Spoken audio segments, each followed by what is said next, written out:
All right, what I'd like to do today is we'll be going again through some of the criminal procedures here.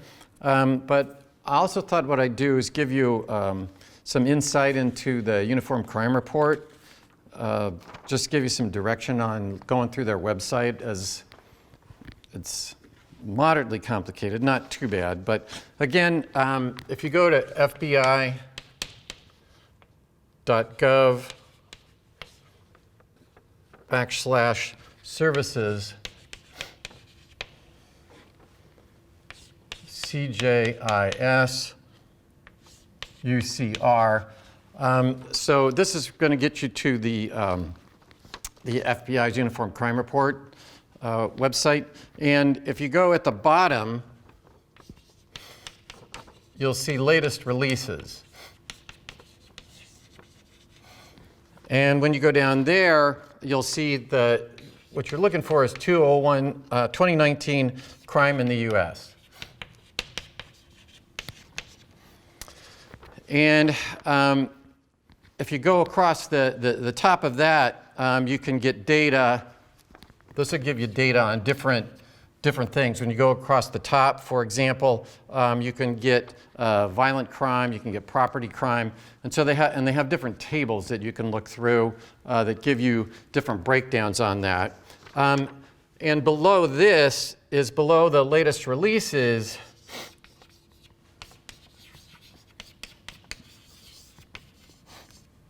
And if I knew how to zoom and get you on the website, I would do it that way, but I don't. So if you go down to the latest releases and go to more information,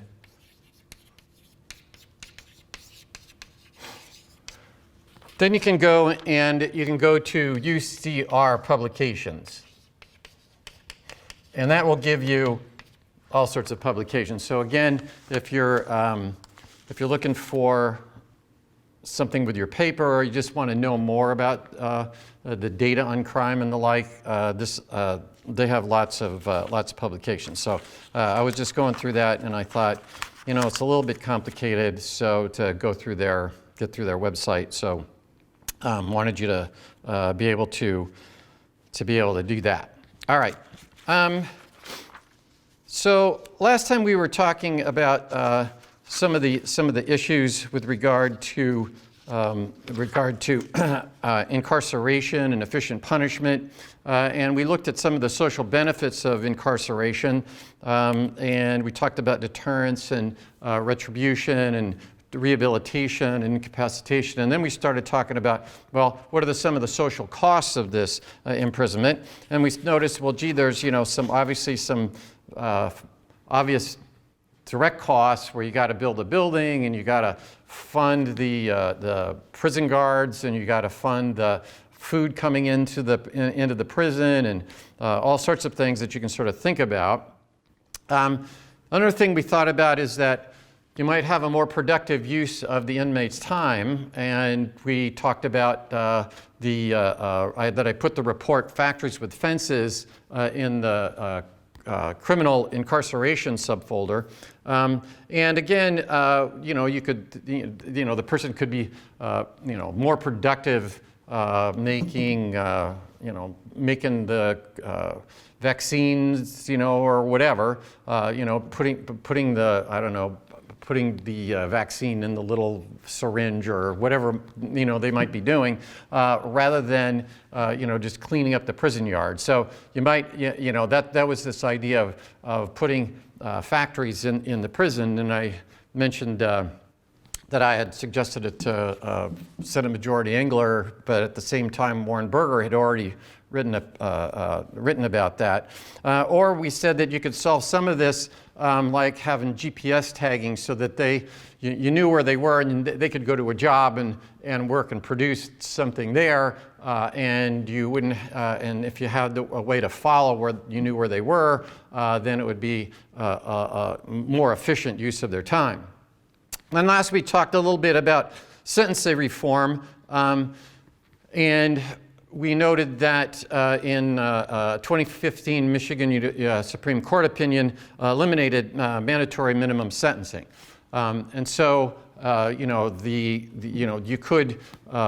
you could reduce the costs of this, of having people in prison by not having to have a lengthy sentence with the judge knowing that, oh, gee, maybe this person really doesn't need to be put in jail for 30 years in order to reduce the threat to society, but has to do that because that's what the mandatory minimum was. So you could look at different states, like if you're in a particular state that has a minimum mandatory sentencing, you might look to what Michigan has done and other states have done. The next thing that I wanted to talk about is privatization of prisons. And there's a discussion about that sometimes.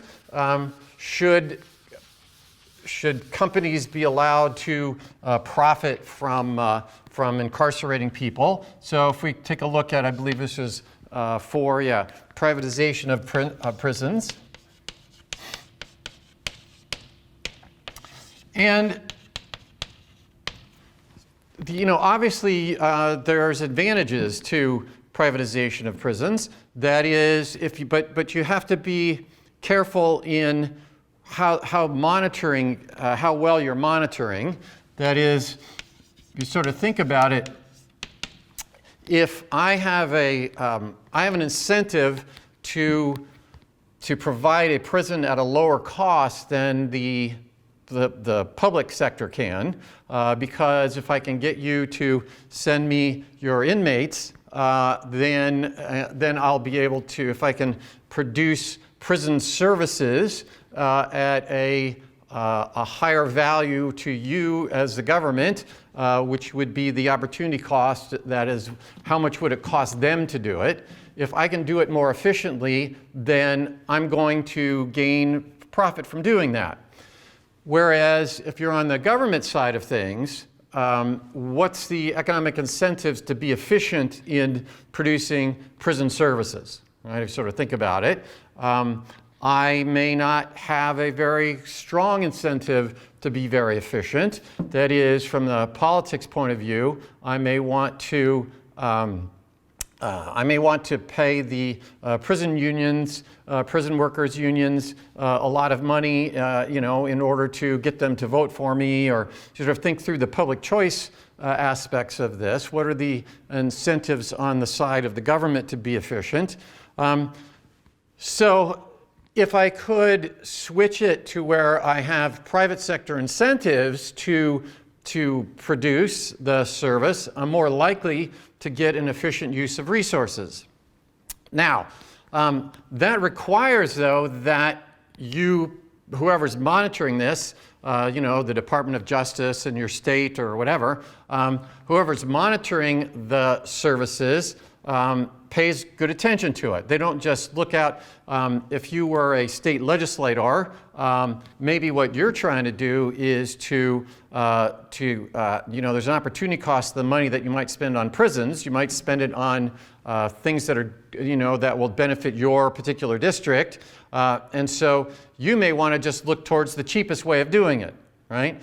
And if Wolfram Prison Industries comes in and says for $15,000 per year, I'll take care of these inmates, then you might be just willing to just go ahead and do it. So monitoring has to be something that is important if you're going to privatize prisons. You can't just say, oh gee, we're going to go with the lowest bidder. Because the lowest bidder may not be the one that's going to produce the prison services that match what you would like to have from the government's perspective. Another thing that you might think about is, how are you bidding for this? You need to have some sort of efficient bidding process.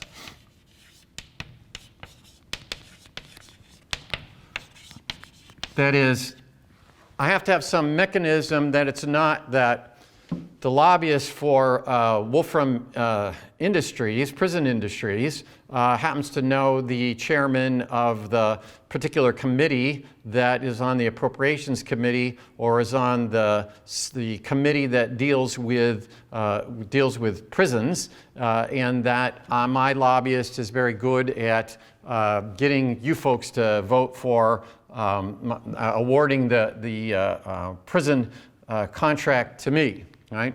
So private prisons make sense, but they could give you a worse outcome if you don't monitor it very well, or if you don't have a bidding process that makes it so that that the person that can make the most efficient use of resources to produce prison services is the one that ends up being awarded the contract.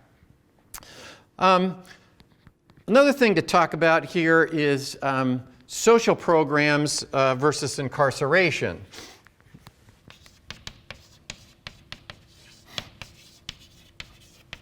That is, rather than putting someone in prison or putting them in jail, what I might do is have a social program designed to deter crime. That is, I might have mentoring programs in, let's say you're in an urban area that has very high crime rates. If what's going on is you have a lot of single parents, and they can't monitor their children very well, and there's a lot of gangs out there. There may be things that result in a higher crime rate because what are you observing as a 14-year-old? Maybe you're observing gangs or whatever. And you're seeing that seems to be the normal way to do things, right? And we sort of think back to what we were talking about in terms of crime deterrence, right? It may be that you just think that's the way it works. So you could have programs that set you up with a mentor, and that would provide you with some guidance on what your behavior might be. So again, we might just think about sort of just mentoring programs. And these are, of course, used in different areas. You might think about after-school programs so that children have something, an athletic program or something like that, or after-school programs for younger children whose again, if it's a single parent in particular, or if both parents are working, that they'd have somebody to watch what was going on. And so you might, again, have to have after-school programs. And we see this, right, in many areas. So you could sort of think through ways that you might have a social program that would be designed to reduce the probability of your committing crimes if you're a youth, and those sorts of programs, rather than putting people in prison, right? You might be doing something to try to deter crime at the beginning. All right, so we've talked about what happens if you incarcerate people, and what about another mechanism to deter crime might be, rather than incarcerating them, what about fines? Right? Why not have a mechanism where we just fine people? If you are maybe if you steal, some money from the gas station or something like that, what would happen is that you would pay a fine rather than going to jail for 6 weeks or going to jail for 6 months. Of course, it should be pretty obvious that the social cost is much less with a fine than it is for putting people in prison. for one, you don't have to have all these expenditures that you would have if you put them in jail, even if you put them in jail for 6 weeks, right? Yet somebody has to, you have to have the jail, and you have to hire people to watch them, and you have to feed them, and what happens if they get sick, and then you have medical expenses, et cetera. So it ought to be clear that there's social costs that are not involved if what I'm going to do is fine people. The trade-off might be is, do you need more deterrence?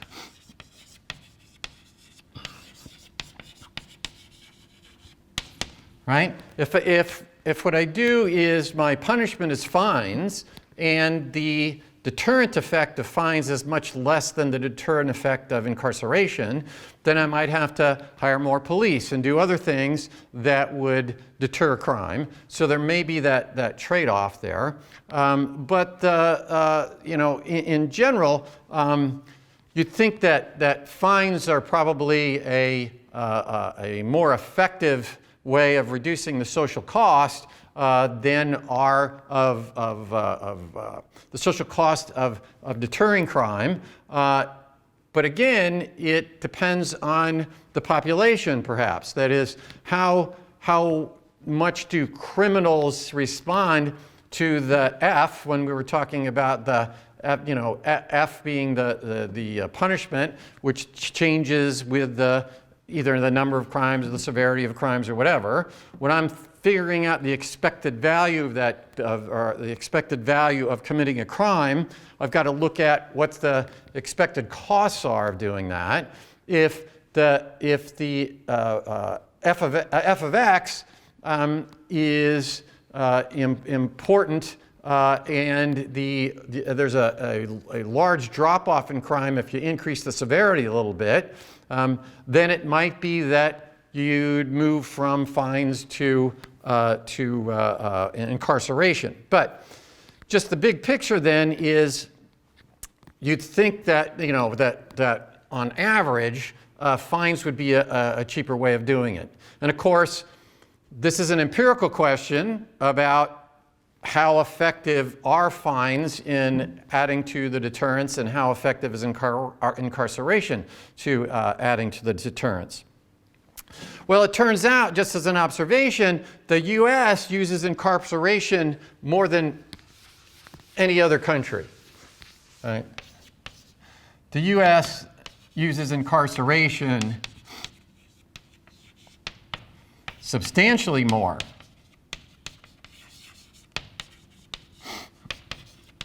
than certainly the OECD countries, and actually it's more than any country altogether, but the OECD countries for sure. Now, one of the OECD countries is in the top 20 in the incarceration rates. In fact, if we look at if you go to our website, Statista, it will give you data on the largest number of prisoners per 100,000 of population. The latest numbers that they had was from June of this year. We look at what the U.S. is. The U.S.'s incarceration rate per 100,000 people was 655. Okay, so the U.S. had 655 people incarcerated per 100,000. Maybe I'll put it this way, not divided by, but 650 people per 100,000 in population. The second highest is El Salvador with 590, just to give you an idea. And as you work your way down, you can see that even Costa Rica has 374. Just to give you an idea, I'm not going to ask you these numbers, but just to give you an idea, you should know that the U.S. has a very high incarceration rate. And if we look at I said I sent you out a link to the podcast for the Injustice for All that the Cato Institute had. They talk about very high incarceration rates in the United States, right? This is just a podcast on the Injustice for All where the Cato Institute interviewed the two authors for this. Again, it's about an hour-long video if you wanted to take a look at or listen to part of it. But anyway, one of the important points that the authors make here is how high our incarceration rate is in the United States. So why might that be, right?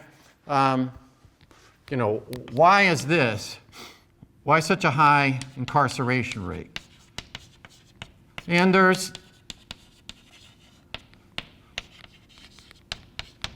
right, as everything else it is really sort of an empirical question, but you can get some guidance as to what things to look for. And if some seem more believable than others, then that's what you might want to say, okay, what public policy should we have in response to this? First one, let's say we're just looking at Europe, right? I mean, we have very high incarceration rates relative to Western Europe in particular. Could it be that the U.S. crimes are more severe?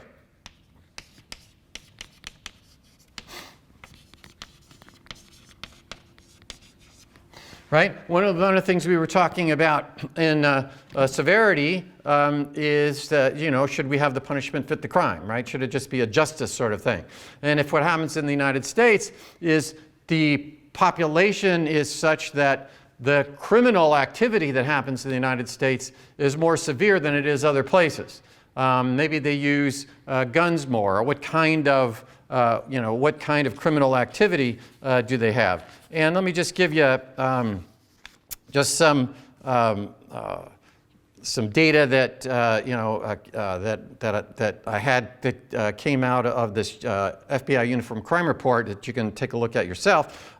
But if you aggravated assaults was so if we're looking at the type of violent crime that we have in the United States. Aggravated assaults, that is, I strike you or I shoot you, or they're about, the aggravated assault is about 68% of violent crimes. Just to give you an idea. Again, I'm not going to ask you to replicate the number, but just to give you an idea, what type of violent crime is there happening in the United States? This was in 2019. Robbery is about 22.3. It's robbery. And the rape is 8.2%.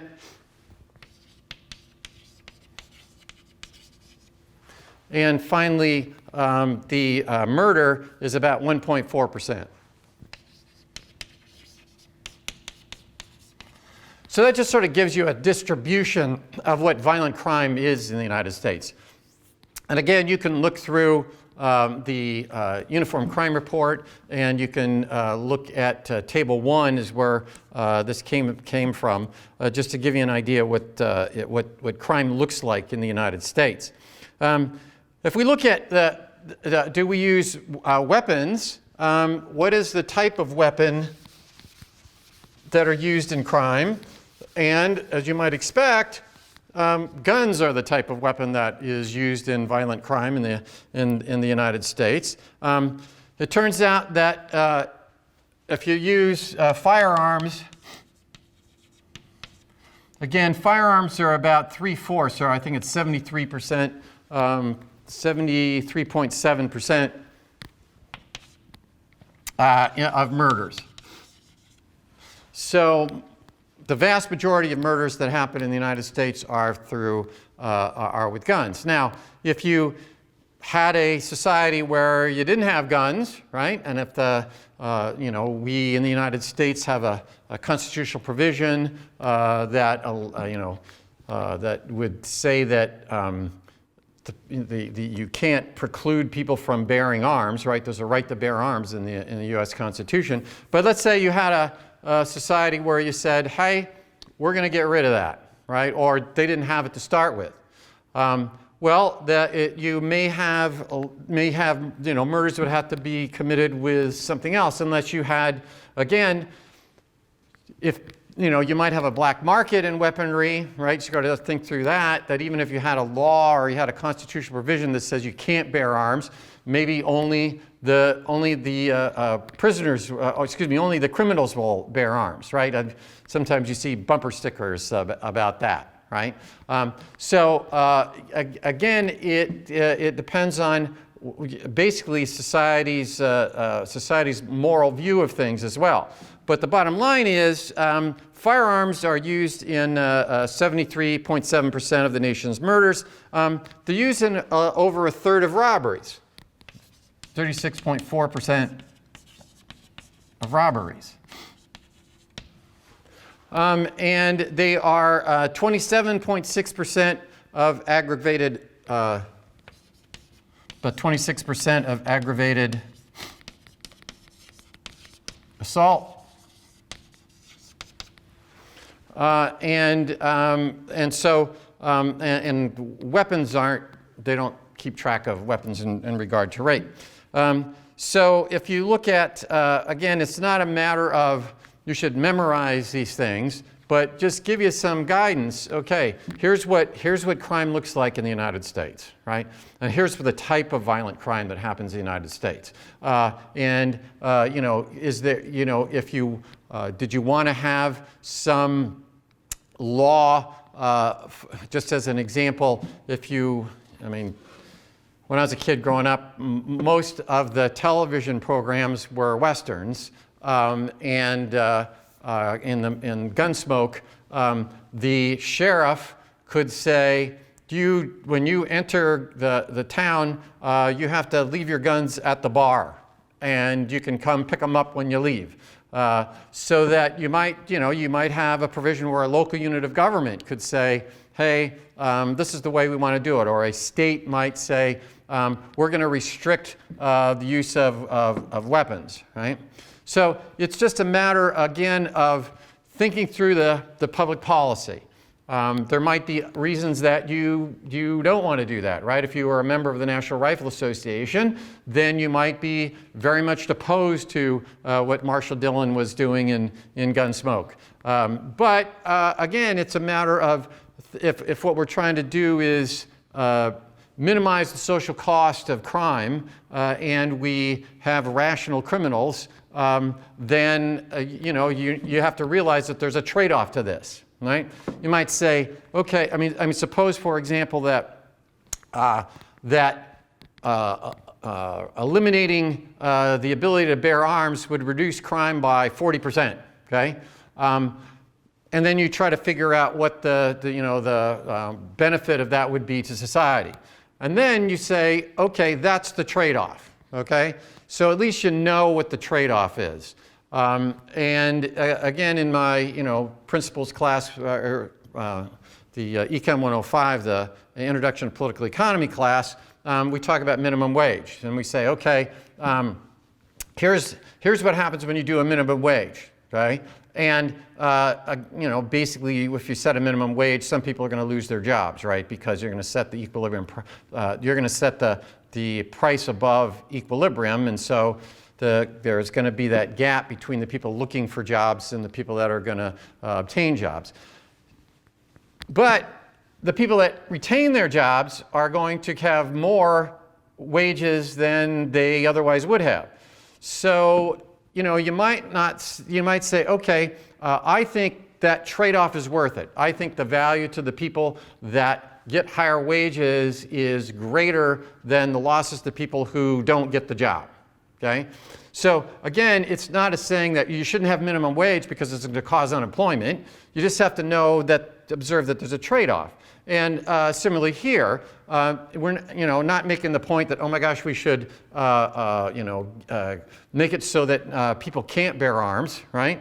But we just have to realize that there may be, in the way that you interpret this, you have to look at what the costs are. Obviously, we don't, in the right to bear arms, we don't let people have nuclear weapons. Right? Average person doesn't get to have a nuclear weapon. So there are places where we say, okay, that's what we mean by being able to bear arms. So again, it's just to give you some insights into how what the trade-offs are in the policies. A second thing is that, well, what if there's a lot more repeat offenders, right? Could there be more repeat offenders in the U.S. than Europe? Okay. Why does Europe rely so much more on fines and less on incarceration? Maybe their recidivism rates are very high in the United States, and so we have to deal with that. And one way to deal with that would be to have incarceration rather than just fining you every time that you commit a crime, right? If we want to have the severity of the punishment be such that it reduces the incentive for you to commit crimes. If we're going to, if we don't want people to repeat crimes, right? Okay, you committed this crime when you were, 17 years old. We're not going to worry about your doing it again when you are, 40. And if what happens is that incarceration keeps. Or if incarceration happens because people are repetitive in what they do, then and if the mental view of the expected value of the crime to you to the criminal is such that you tend to commit repeated crimes, and that's different than the attitudes of people over in Europe, then it may be that the incarceration rate is higher because we have to deal with the fact that people tend to commit lots of crimes, right? Whereas if you very seldom commit crimes, it might be that a fine would be a more efficient way to do it.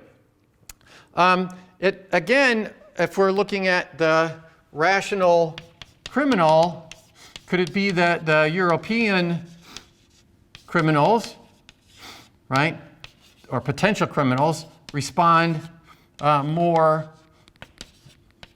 to fines than the U.S., right? It may be that the expected punishment is, if they respond more to what the expected punishment is, then we may have it such that the fine needs to be lower because if I'm more I respond more to the expected punishment, and that is, let's say, a higher probability. Maybe I'm better off putting resources in Europe into increasing P of X and less into F of X. If in the United States people respond more to F of X than they do P of X, then what would happen? We'd have more incarceration. Right? So it's just basically what we're saying here is P of X large in Europe and F of X large in the US in terms of what the criminals, in a sense, in the criminal's view. That's where I'm making the point is that if in the U.S., people respond, potential criminals respond more to the severity of the crime than they do to the probability of being caught, whereas in Europe, they respond more to the probability of being caught than they do the severity of the crime, then what you'd expect is severity of crime to be larger in the United States. So they would use more incarceration than they would fines. And finally, that it may just be the social view of things, right? Is there a social distrust of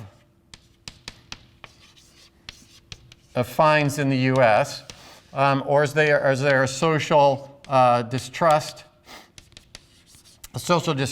of incarceration in Europe? Right? It's just, of course, why, if you sort of think about it, laws have to be passed, right? And so the attitude of your constituency would affect what you're going to vote on when you're deciding what the criminal law ought to be. And if your constituency tends to think that fines aren't very useful and that incarceration is okay, then what will happen is you'll end up having more incarceration in any democratic society.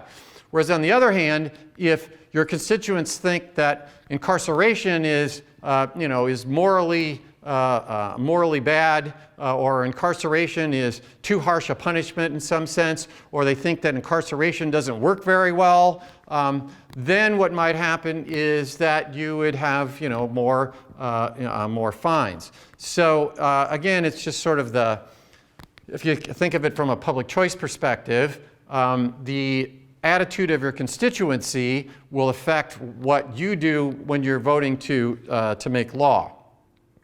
All right, so let's talk a little bit about one of the severe punishments, which would be the death penalty.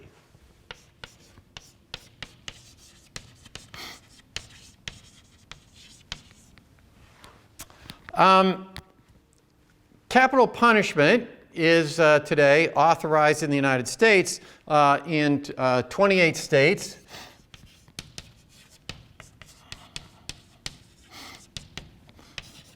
There are 28 states that allow for capital punishment, plus the federal government and the military allow for capital punishment.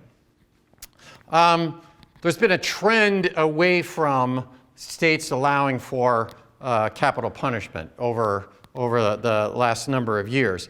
Just to give you an idea, I'm going to give you an idea what states have eliminated the capital punishment in recent years.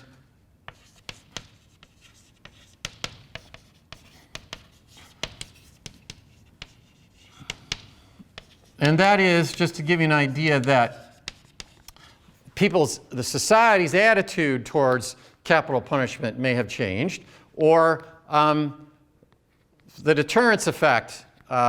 People may have a different view of what the deterrence effect is than they used to. New Mexico, in case you happen to live in one of these states, New Mexico, Illinois, Connecticut, Maryland, New Hampshire,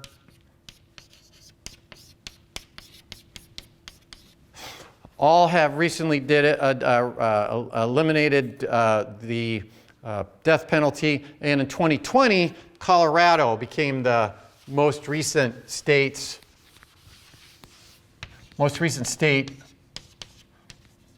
to eliminate. Most recent state to eliminate it.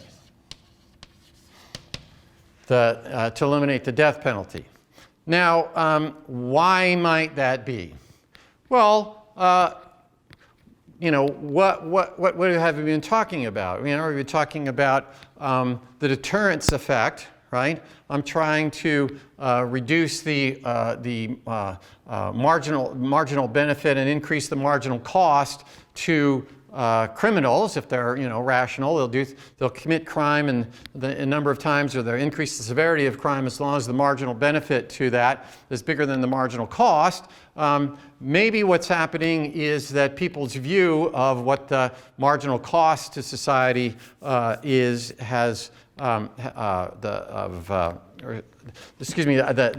idea of what their view of what the marginal cost to the criminal is has changed. They may think, well, gee, if the death penalty, really isn't a deterrent, if that's not something that adds a lot to the P of x times f of x, then why in the heck are we doing it, right?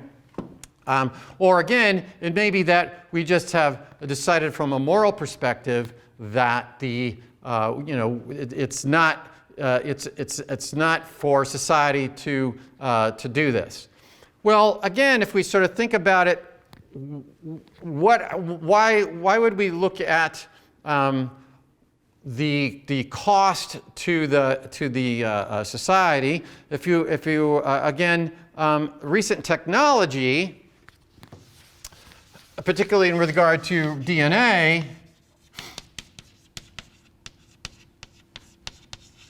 like the use of DNA,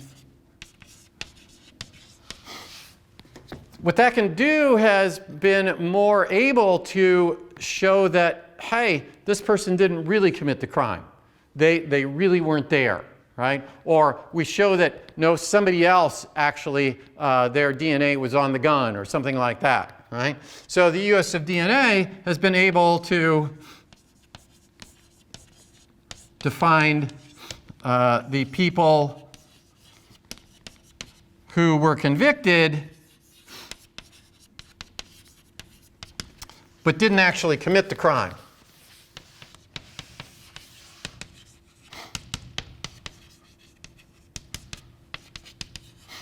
Right? And you read about this in the paper, you hear it on the news.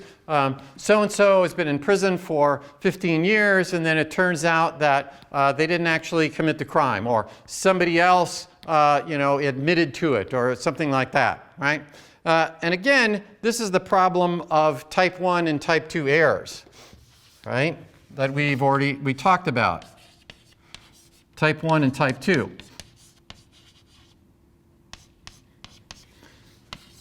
That is, do you end up with a false positive, right? If we think about in this particular case, a false positive, what would that be? That would be that somebody was convicted, right, but didn't commit the crime.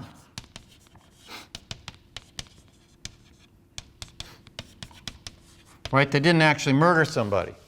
So again, what you're trying to do is you're trying to look at the costs of the false positives with the costs of the false negatives, right? Where you say, okay, this person really did commit the crime, but we're letting them off anyway, right? So you have to, when we were looking at preponderance of the evidence, right, versus beyond a reasonable doubt. When we were looking at what do you need in a criminal law versus what do you need in tort law in order to have a conviction. We talked about, O.J. Simpson, was not convicted under the criminal law, but they ended up had to pay money to his wife's estate, right? So again, you have the same sort of issue here, and that is if this false positive, if this has a high cost relative to just if it has a high cost to start with, right? That is, if there's a high cost to that, then if you execute, right? We're not talking about preponderance of the evidence here now. We're talking about beyond a reasonable doubt. We already assumed that because it's criminal law. But the question is, what happens if I falsely convict this person and the punishment is the death penalty rather than the punishment is life in prison, okay? So that there's a high cost. If there's a high cost relative to having them put in prison, then then execution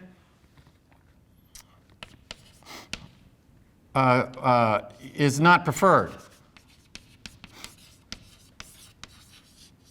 So if you wanted to argue against the death penalty, a good way to do that would be to say, you know what, what if we get it wrong, and then we've convicted this person, and so that what we're doing is, if we execute them, we've made that error, the cost of that error, much higher, possibly, than if what we do is we have imprisonment. Because with imprisonment, if we got it wrong, we could always undo it, right?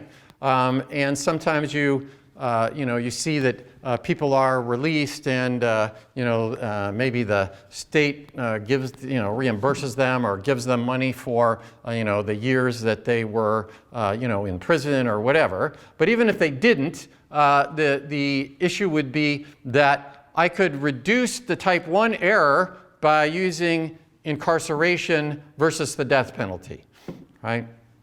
And so that is a primary, basically a primary explanation of why you might want to say that talk about the death penalty.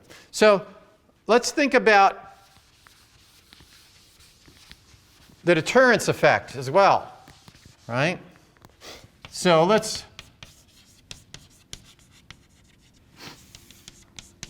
talk about the deterrence effect of the death penalty. Well, that's an empirical question, right? How effective is the death penalty relative to life in prison in deterring murder? Okay, because that's the capital punishment is in most states is for murder. You don't get capital punishment for stealing something from somebody or embezzling something.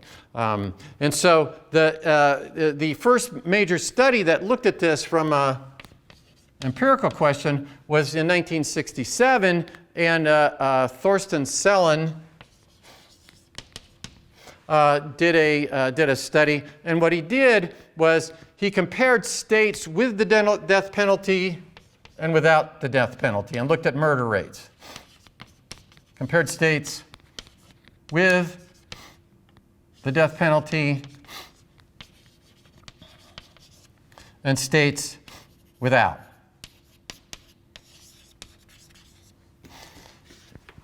And what he found was that there was no deterrent effect, right? There's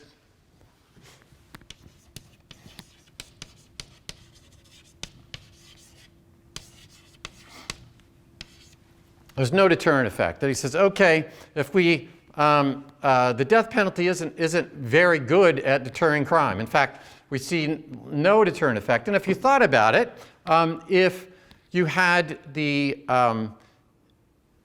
if murder was a particular crime where you don't have the rational criminal, okay, that is, when I murder somebody because they did something and I got terribly angry and I just shot them or whatever, versus murder being something that I have planned out, right? It depends then on what the attitudes of the is murder a rational criminal offense? Perhaps it's not, but or perhaps the difference between life in prison and the death penalty is very small in terms of the f of x that the potential murderer is seeing. Okay, so there might be various reasons why the deterrent effect might be positive or negative. But anyway, in 1967, Selin did this basically a comparing state to state, and those with the death penalty, those without the death penalty on murder rates, and was unable to find a deterrence effect. All right, so what we'll do here is we'll stop, and next time what we'll do is we'll talk about this famous paper that was in the AER by Isaac Ehrlich where he, in fact, found a deterrence effect from capital punishment, and then some of the responses to that, and we'll summarize what the empirical evidence is, and then we'll move on and begin to talk about drugs and crime. So if you have any questions, just go ahead and send me an email, and then we can arrange to talk in my office hours using the office phone, etc.